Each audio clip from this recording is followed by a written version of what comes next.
A continuación, Tributación de hoy.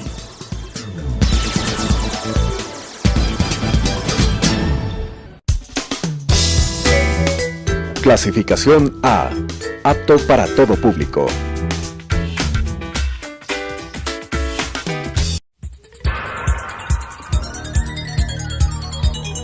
Las opiniones vertidas en este espacio por la producción y dirección del programa son de exclusiva responsabilidad de sus autores y de quienes intervienen en ellos.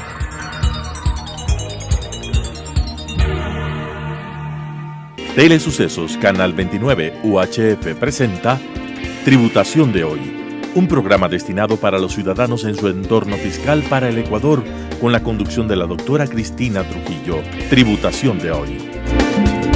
Tributación de hoy, un programa diferente donde abordaremos temas relacionados con el ámbito financiero, laboral, contable, tributario, pero sobre todo la importante presencia de entrevistados que nos ayudarán a comprender el ámbito legal de nuestro país. Como siempre, vamos a hablar con profesionales de talla local e internacional, y en esta noche maravillosa tengo la presencia de María Inés de Vargas, porque queremos arrancar el 2022 hablando de temas laborales, recomendaciones de control interno laboral, y qué mejor comenzar con la experta en este ámbito tan importante que es el tema laboral. María Inés, buenas noches, ¿cómo estás? Y como siempre, arrancando contigo este periodo fiscal en el ámbito laboral, con tus explicaciones tan sencillas, tan, yo diría, contundentes, para hablar sobre el tema laboral, estas recomendaciones que tú siempre nos haces de una manera precisa, sencilla. ¿Cómo estás, María Inés? Buenas noches con todos. Muy bien, Cris. Para mí siempre es un agrado, un privilegio poder contar con ustedes en este día. Siempre para mí es un placer, un privilegio. Y a las órdenes para cualquier inquietud que puedan tener en los aspectos laborales, que como siempre les he dicho, son tan importantes en el ámbito de las empresas, de los empleadores. Mira, María Inés, son muchos temas que nosotros queremos conversar contigo. Siempre el ámbito laboral es un ámbito, yo digo, fundamental, la relación patrono-empleado, una relación que yo siempre digo como el matrimonio, hay que cuidarla, hay que fomentarla y sobre todo hay que mantenerle en el ámbito de la legalidad, y la legalidad en nuestro país, en el ámbito sobre todo privado, hay un código del trabajo que hay que cumplirlo muy bien, tanto como patronos, pero también como empleados. Comencemos a hablar de un tema que creo que no hemos abordado en nuestros programas, y a mí me han preguntado mucho, pero mucho, sobre todo los empleados. Hablemos de los subsidios. No hemos topado este tema, María Inés. Hablemos de los subsidios. ¿Cuáles son los subsidios que existen actualmente en nuestro Código del Trabajo y que tenemos derecho los empleados en relación de dependencia? ¿Qué te parece si hablamos de los subsidios y luego podemos hablar también un poquito del tema de las famosas provisiones que en el año 2021 realizamos y que quizás en este año ya no tenemos ese tema de la deducibilidad? Pero comencemos con los subsidios, María Inés. ¿Qué son los subsidios? Claro que sí, Cris. Bueno, los subsidios, cuando hablamos siempre nosotros como trabajadores, le asociamos con una parte monetaria, ¿sí? Que tiene que darnos, y ahí hay que tener claro quién. Entonces, en este sentido, como tú dices, primero tenemos los subsidios por enfermedad y también tenemos los subsidios por maternidad. Una de las cosas muy importantes, que es creo el primero que deberíamos topar, es producto de esta pandemia. ¿Qué ha pasado? Que, como sabemos, muchas de las personas se han enfermado. Hablemos de este último periodo, en lo que es Navidad, como tú sabes, hubo un disparo en lo que tiene que ver con la enfermedad del COVID. Entonces se generaron muchas solicitudes para aplicar a los subsidios monetarios. Entonces, en este sentido, vamos primero por la parte de la enfermedad. Tenemos para los trabajadores, y aquí hay que hacer una aclaración, cuando el médico le da un certificado de reposo médico, a este es el que tiene derecho el trabajador. Si le da 10, 15, 20 días, dependiendo lo que se acostumbra a dar, tomando punto referencial especialmente por lo que es COVID. Ya. Entonces, en este sentido, voy a tener derecho a un subsidio monetario. Pero cuando me da a mí el médico solo aislamiento, entonces eso no tiene derecho a ningún subsidio monetario. Y es una de las inquietudes que se han estado presentando, porque los trabajadores se acercan, ya vamos a comentar un poquito al IES para ver si es que tiene derecho, y dice, vea, lo suyo no es enfermedad, lo suyo es reposo médico. Entonces, aclaración primero es por los subsidios de enfermedad cuando le mandan reposo médico. Ahí viene la primera aclaración para que todos estén claros de esta diferenciación entre lo que es un reposo y un subsidio. Bueno, el reposo médico va de la mano con el subsidio. Perfecto. Y el aislamiento, y ahí es cuando yo reposo digo... y aislamiento. Correcto. Entonces ahí es cuando el empleador se pondrá de acuerdo con el trabajador, y si sus funciones se aplican, pues a mandarle a lo que tiene que ver un teletrabajo, un control ya por medio del empleador, porque está haciendo aislamiento, obviamente por la integridad y seguridad del resto de sus compañeros. Perfecto. Entonces, ahora sí vamos a la parte del subsidio monetario por enfermedad. Uh-huh. Los 3 primeros días, vamos a suponer, y tomemos el caso del COVID, ¿sí? ¿Ya? Usualmente los médicos han estado mandando 10 días, ¿sí? Entonces, los 3 primeros días, esto no cubre el IES. Esto quiere decir, ¿quién va a cubrir? Estos 3 primeros días, de acuerdo al Código de Trabajo, a este artículo 42, y si no estoy mal es el numeral 19, dice que en el caso de que no cubre el IES, el empleador tendrá que pagar el 50%. ¿Qué quiere decir? Que el otro 50% es a cargo del trabajador. Por costumbre, porque me han preguntado, Marines, ¿pero qué pasa a mí si me pagan en la empresa? Si es que el empleador le paga por costumbre o porque quiere hacerlo, ¿verdad? Quiere beneficiarle al trabajador, listo, no pasa nada, y más bien yo, como le digo, se dice, muchas gracias, señor empleador, porque me están pagando. Correcto. Pero si el empleador no le paga ese 50%, ¿sí? Solamente le paga lo que me dice el Código de Trabajo, tampoco estaría incumpliendo el empleador. Obviamente el trabajador se ve un poquito afectado, pero no hay incumplimiento. Y estaría cumpliendo lo que dice el artículo 42 del Código del Trabajo, obligaciones del empleador. Correcto. Luego, del día 4 al día 10, sí, en nuestro ejemplo, estos valores son cubiertos en un 75% por el IES. Y ahí me vas a decir, ¿y el 25% cubre el empleador? ¿Es obligación del empleador? Y la respuesta realmente es no. Este 25% realmente es a cargo del trabajador. Igualmente volvemos a la costumbre.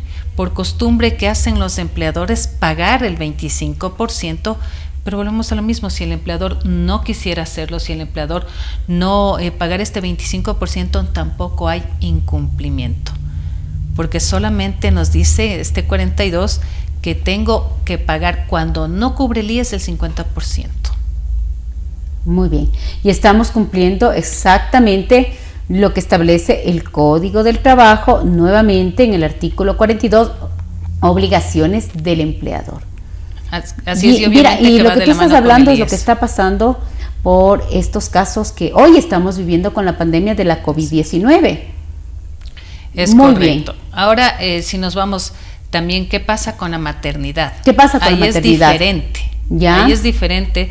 La mujer trabajadora tiene derecho a una licencia con remuneración de 12 semanas, 84 días por el nacimiento de su hijo o hija. Entonces, en este sentido, para tener derecho, sí, la mujer trabajadora posterior al parto debió haber tenido 12 aportaciones o imposiciones. Sale a dar a luz y desde el primer día cubre el IES. ¿Cuánto? El 75%. Y ahora sí, ¿qué pasa con el 25%? Este sí es obligatorio de parte del empleador. O sea, aquí sí no puede decir, bueno, como no es obligación, en ninguna parte no. Aquí sí debe cubrir el empleador el 25%. ¿Y qué pasa si la trabajadora no ha llegado a cumplir las 2 imposiciones? Porque a lo mejor fue su primer trabajo y recién vino casadita. Y de hecho pasa en varios casos. Pasa mucho. ¿No es cierto? Yo ya no voy a tener como trabajadora derecho a este subsidio por parte del IES. Sin embargo, por obligación del Código de Trabajo del 153, yo como empleador tengo que pagar esas 12 semanas, esos 84 días.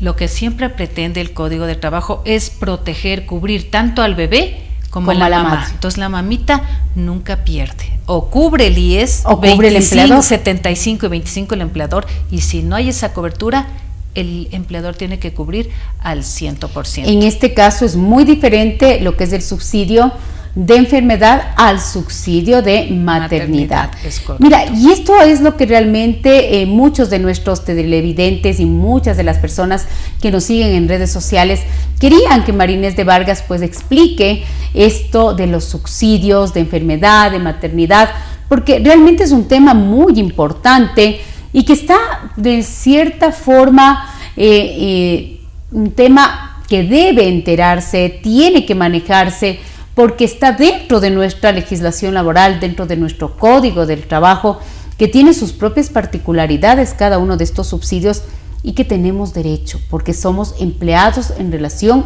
de dependencia. Y que, como tú bien lo dijiste, hoy por hoy con esto de la pandemia de la COVID-19, pues se ha dado de una manera mucho más frecuente que antes. Así es, lastimosamente.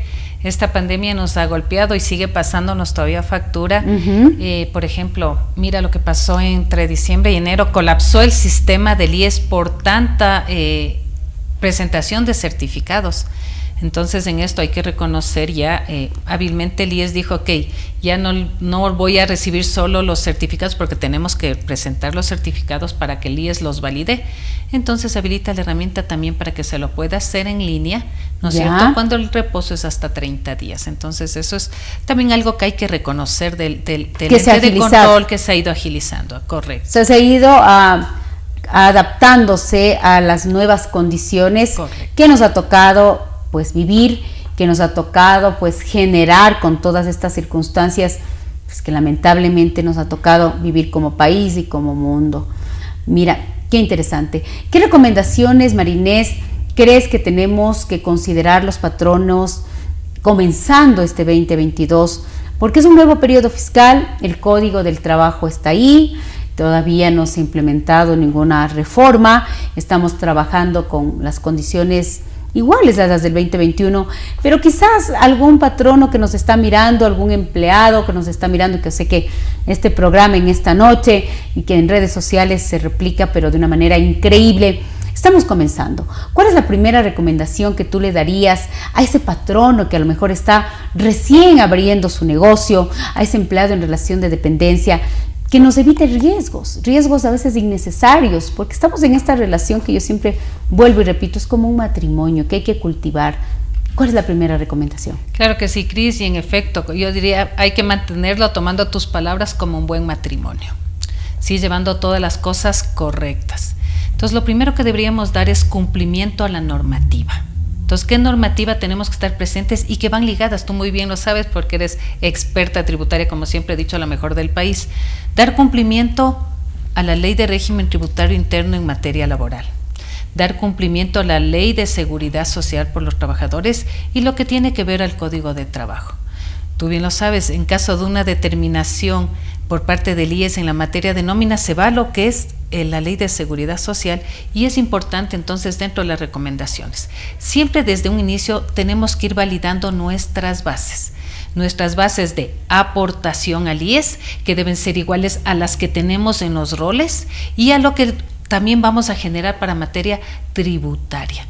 Es decir, vamos a ir cruzando las planillas del IES que nosotros ya nos bajamos con los sistemas que son muy buenos y ágiles, con nuestros roles, e ir acumulando. Esto no quiere decir que la misma base de aportación sea la misma base grabada, tú bien sabes, son diferentes, pero son los primeros cruces que en determinado momento rentas nos hace. Y hay una cosa importante que considerar, que ya no solo es rentas, es también el IES. El IES está haciendo los cruces de estas bases y también nos está revisando. Porque existe una normativa tributaria que está muy claramente definida, que lo que no se aporta al IES y es materia grabada, pues es gasto no deducible, y tú como experta laboral que eres, y obviamente yo como parte tributaria, sabemos que es un gasto no deducible. Si es una remuneración normal y pecuniaria no aportada al IES, es un gasto no deducible, y tú lo acabas de decir también. Exactamente, entonces mira, ahí tenemos ya la contingencia, como digo, tributaria.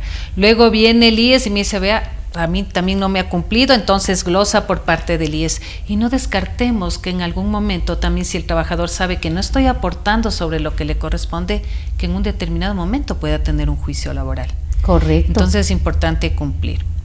Otra de las cosas importantes que debemos también nosotros es acostumbrarnos no solo que llegue fin de año para hacer nuestra probita, por ejemplo, la famosa del BOS o del 14SS. Exacto. Es importante irla haciendo mensualmente, Mes a mes. planificarlos mes a mes de tal manera que el empleador que sí quiere, si tiene un excedente de este 20%, tenga la posibilidad de saber si es que sí lo va a aportar para no tener el gasto no deducible, para no tener la contingencia tributaria y laboral, pueda ir planificando mensualmente. Para las personas que no sepan cuál es esta prueba, es la prueba del artículo 14 de la Seguridad Social, que las exenciones al IES no pueden superar el 20% de la materia gravada.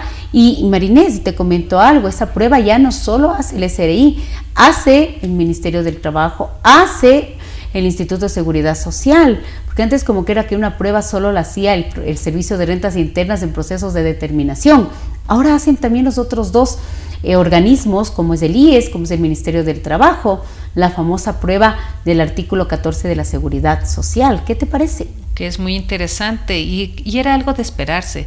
Recordemos que todos los entes de control van también avanzando, ¿no? Cruzando información. Van cruzando y ellos también se van actualizando y modernizando. Entonces, nosotros, ¿qué tenemos que hacer? Ir un paso, y más que ir a la parte, yo te diría, estar un paso adelante. Así es. De tal manera que cuando me vengan a revisar, listo, yo ya cumplo con todo y me evito de cualquier... ¿Cómo le llamarías a eso? ¿Control interno laboral, auditoría laboral? ¿Cómo le llamarías a esos procesos? Yo te diría que es un mix de los dos. Es un control interno laboral con una revisión laboral que tenemos que hacernos nosotros mismos, partiendo por los empleadores, las mismas empresas o las personas naturales. Empleadores, contadores, auditores, hay que estar actualizados, capacitados, para que se pongan pilas, para que se pongan MacGyver, Power Contadores, Power Empresarios, que no tengamos glosas, que no tengamos riesgos, ¿no es cierto? Hay que estar siempre online, como tiene que ser. Es correcto. Pilas.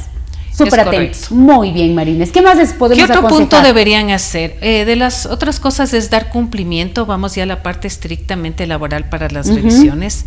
Como yo les digo, yo mismo tengo que empezar haciéndome un checklist, que es parte del control interno. Entonces, recomendación, usted saque como empleador, coja el artículo 42, el 44, 42 que son las obligaciones del empleador, 44 que son las provisiones del empleador, y voy a ir viendo si es que cumplo o no cumplo, porque recordemos que las revisiones laborales, parte de esto es de estos dos artículos. Entonces, algo que no cumpla, listo, tengo que hacer esto. También tiene que estar pendiente en todo lo que es cumplimiento de la parte de lo que es mandato 8, ¿sí? Todo estar al día también con servicios complementarios. Hay que recordar que aquí hay responsabilidad solidaria por el no cumplimiento, ¿sí? También entran a los que son las inspecciones o revisiones laborales, todo lo que es seguridad y salud ocupacional. Aquí es importante recalcar algo. A raíz de la pandemia se han incrementado las revisiones. E incluso recordemos que el teletrabajo ha tenido un auge en este sentido a raíz de la pandemia. Y no por eso digo como empleador tengo que estar tranquilo, entonces no pasa nada. El ministerio también hace revisiones a las casas, ¿no es cierto? Para ver las condiciones del teletrabajo y todo. Entonces tenemos que dar cumplimiento. Yo, por ejemplo, esto no lo había escuchado con mucha frecuencia, lo que tú acabas de decir, que el Ministerio del Trabajo hace revisiones a las casas para mirar que se estén cumpliendo las condiciones del teletrabajo. Qué interesante, Marinés. Así es, y ahorita que hablemos como que un poco está pasando ya, esperemos Dios quiera que vaya cediendo lo que la pandemia, entonces van a tener más oportunidad de hacer revisiones la parte del Ministerio del Trabajo. Otro de los puntos que deben también recordar es dar cumplimiento en todo lo que tiene que ver con la liquidación de la relación laboral. Okay. Sí, y aquí tenemos varios aspectos chiquitos que les vamos a decir que considerar. Primero, que se fije bien cuando termina la relación laboral, que se vaya al artículo 169 y vea cuál es el causal que le aplica. Y ahí te iba a hacer una pregunta, porque mucha gente abusó del artículo 169 para terminar de una manera, yo diría, incorrecta, con relaciones laborales. pero se generaron también muchos juicios también para pues hacer respetar los derechos laborales, porque hubo abuso de este artículo, correcto. ¿no? Es correcto, entonces, acogiéndonos de este causal, vamos al 169.6, que es el que tú haces mención. En efecto, si es que se acogían injustamente, la ley de apoyo humanitario también pensó en eso y dictaminó en su cuerpo la disposición interpretativa única, en donde me dice, ok, sí puede acogerse, porque en efecto, sí había empleadores que ya no dieron más y tuvieron que liquidar, pero ¿qué le dice? En este caso, usted puede acogerse únicamente cuando ya no va más. Cese total. Cese, cuando usted liquida, o sea, cuando cierres las instalaciones, por llamarlo así, sea persona natural o sociedad.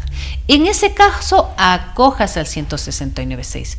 Pero si usted realmente no tenía razón, solamente fue una línea de producción, pero yo sigo trabajando y les liquidé a mis trabajadores con este numeral del artículo 169, y el trabajador le sigue un juicio, que es lo que está pasando, y gana el trabajador.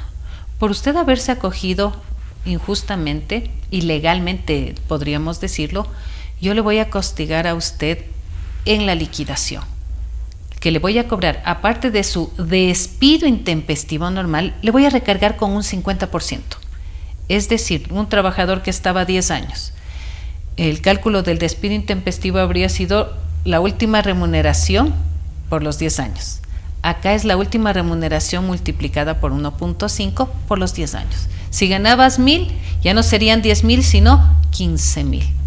Es justamente por no haber considerado y ver bien esto. Entonces, y otra recomendación, bueno, aparte de acogerse correctamente a los causales, es que no pueden descuidarse con el registro de los finiquitos. He visto en varias de las revisiones laborales también que hacemos que los finiquitos no están legalizados. Entonces, esto tiene dos implicaciones, la laboral y la tributaria. Claro, porque en la parte tributaria la norma dice que sea conforme al Código del Trabajo, ¿no? Es correcto, y se debe cumplir el procedimiento, ¿no es cierto?, dentro de las obligaciones del empleador. Entonces, por un lado, estaríamos generándonos probablemente un gasto que me puede considerar el SRI como no deducible, y por otro lado, por el registro tardío o el no registro, sí, pues yo puedo estar incurriendo en una multa por acta de finiquito de $200. Maravilla lo que tú estás diciendo. Mira qué simpático todo lo que tú hablas, y de una manera tan, yo siempre digo, tan pausada, tan, yo digo, didáctica, que se nos hace tan entendible para todas las personas que en esta noche maravillosa pues estamos tomando estas yo digo, puntos ejes para el 2022. ¿Qué más tenemos que tomar en cuenta, por ejemplo, con el tema de escoger correctamente el contrato de trabajo? Porque a veces tenemos diferentes actividades, diferentes operaciones, contrataciones, y a veces es muy difícil escoger el contrato individual que corresponde al trabajador, ¿no? Y esa yo creo que a veces es la parte más complicada, ¿no? Es la parte más complicada, Cris, y es el punto de partida. Así es. Yo diría que es la parte medular de la relación laboral en su inicio. Entonces, primero el empleador, como recomendación, debe tener claro cuál es la situación, la visión a futuro de ese trabajador. ¿Le voy a dar estabilidad laboral? ¿Quiero que ese trabajador ya se proyecte a mí en el futuro? Si la respuesta es sí, entonces, ok, parte en un contrato indefinido, pero con el periodo de prueba. Okay. Este tiene que ser explícito, o sea, no se entiende incorporado como en el proyecto de ley algún momentito se María lo Inés, decía. querida, se nos acabó el tiempo, despídete por favor y te vamos a comprometer definitivamente para otra edición. Listo, de mi parte, como siempre yo les agradezco, para mí es un agrado, un privilegio, como les digo, estar con ustedes, poder compartir estos temas tan importantes y apasionantes como es la materia laboral. Y solamente recordarles que cumplamos todo y evitémonos contingencias, como dijimos, en materia de Código de Trabajo, de Ley de Seguridad Social y de Ley de Régimen Tributario Interno. Muchas gracias a María Inés de Vargas, como siempre, experta en los temas laborales, con estos tips para el ejercicio fiscal 2022, y nos volveremos a ver la próxima semana en su programa Tributación de Hoy. Las opiniones vertidas en este espacio por la producción y dirección del programa son de exclusiva responsabilidad de sus autores y de quienes intervienen en ellos.